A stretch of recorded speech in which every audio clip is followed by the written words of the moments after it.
Do you want to talk something else about the embodiment and healing from the core that you were talking about, Suzanne, and the developing and deepening your craniosacral presence? Yeah, can I add, as we go into that, a little bit from how that work draws on the work of Stephen Porges? Yeah, sure. And the polyvagal theory, because I think it's really intimately tied in. Porges is a psychiatrist, and you're familiar with that. Do you know, is the polyvagal theory familiar for you? Is that a familiar language at this point? I don't think so. Maybe if you give me a hint, I'll get it. Okay, all right. I just wanted to know kind of where I'm starting here. Yeah. Well, it's a neurobiological model of how our social, it's sort of like the most evolutionary advanced part of how the human brain makes relationship and feels and what happens. And the cranial nerves involved in the polyvagal theory that keep us engaged in relationship are, and I wrote them down so my tongue wouldn't get tied up. They're the vagus nerve, right? And it's particularly the newest layer of it called the ventral vagal nerve, and the trigeminal nerve, which of course goes to all the, the upper part of the head. The facial nerve, which is all about our expressions, right? And then the glossopharyngeal, that's the ninth one, which is all about the tongue and the throat. So it's all that intonation and language that we are all so highly attuned to. The tone, literally the tone of voice and expression is all tied into this ability, or how we know we're safe. A lot of times is indicative of somebody's tone, right?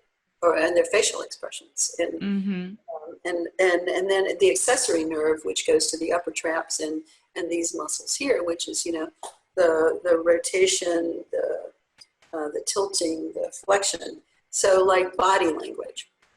So we're so biologically wired to innately respond to these signals as it's safe for me in this person's presence, or it's not safe for me in this person's presence. In the Porges model, when this system is engaged, literally, like open and active, and we have access to our curiosity, we have access to our sort of more of our body awareness, and more of a sense of sort of well-being or trust. Conditions for optimal healing. So that's kind of the neurobiological foundation that healing from the core work is laid on top of. Because you can know that in theory, but what good is it to you if you don't know how to do it? Yeah. Like, and how to engage it when you show up at your therapeutic clinic in the morning and your kid was up, throwing up all night, and you've got a blazing headache. Okay? Like, how do I get back to that place where my clients are going to feel safe today because I don't feel good, or I'm exhausted, I would rather go lie down and take a very long extended vacation than be at work today, right? Yeah, it's a challenge for sure, because everybody has their own bad days. You're not always feeling good, but you have to try to provide that to your client, right? To have a treatment and result. So I bet that's quite challenging. It is quite challenging, and then and then that's just the daily. Then you deal with that person, the therapist's own history of feeling safety in relationship, right? I mean, you've got a long history, a channel there of like, how are they comfortable? Do they need to hold rigid, tight boundaries and be the expert?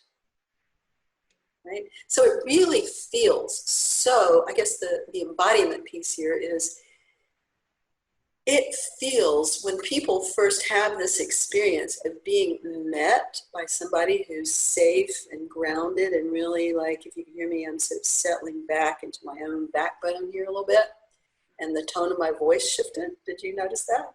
Yeah. Yeah. So that was a conscious choice. I realized, in coming out to talk to you, I'm kind of more out here, right? But if the minute that I go, oh, right, I need to listen and allow myself to be a presence, I literally just go, okay, got it. I know how to do this. I just find the 3 dimensions of myself in that conscious awareness.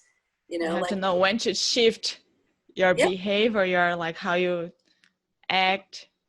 Yeah, your awareness. Yeah. Where you take your awareness is where your consciousness goes.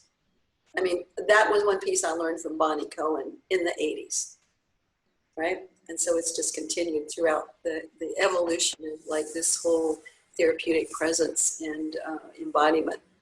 And I bet that that would require a lot of therapists to seek treatment to themselves too, so they feel good about it. I don't know. I would imagine something like that. Well, self-care. Do you know? Finding the avenues to create the self-care and take it and then that involves a set of principles that we talk about in the full body presence of first of all, you got to trust that there is support for you, that you are not alone. You are not just there needing to push the wheel up the mountain by yourself every single day without any support, right? That's the first one. And then that you have an innate ability and right to actually feel to answer the question every day, what does it feel like to be me today? In here, how am I? And take enough time to at least recognize that as you begin your day.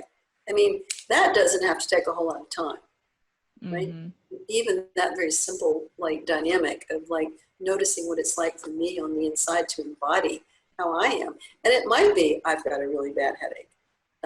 It might be, I'm really tired.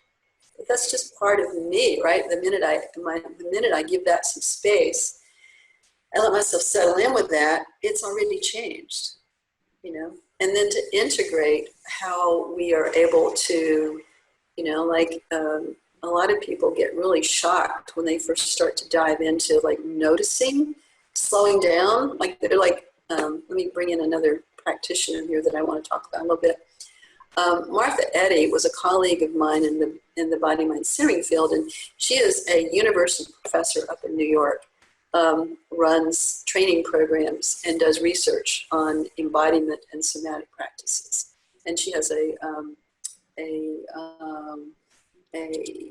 nonprofit, I think, called Moving into Life that I'll give your readers information about her. But she did a cross-case analysis of somatic movement practices across the various disciplines that are doing somatic work now. And I include craniosacral and certainly healing from the core in that realm, even though she didn't in her research.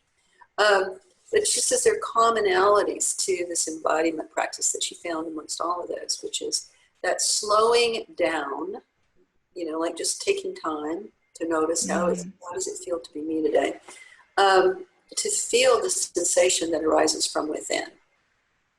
That's really a critical piece of the learning. And then, of course, as everybody probably knows about, really learning to embody how you breathe. Pay attention and notice your breathing. And then being able to, a somatic practice, being able to notice not just the habitual movements, but what happens when your body engages in movements that are novel or different than just the daily practice of picking up a glass of water and bending around and turning around and sitting down. There's a whole range of movement capacities that we don't even pretend to experience. There's flexion, extension, rotation. Those are the primary ones. But what happens when there's lateral motion that goes to the side, like dancers involve? And the whole nervous system perks up and pays attention, and you start growing new neuronal nervous system, calming, centering kinds of feelings when your body steps out of the habit. So that's really crucial to growing into this world of somatic experience. And I think PTs could really, if they ever incorporated this whole world of embodiment, that's just ripe field for helping people find their changes,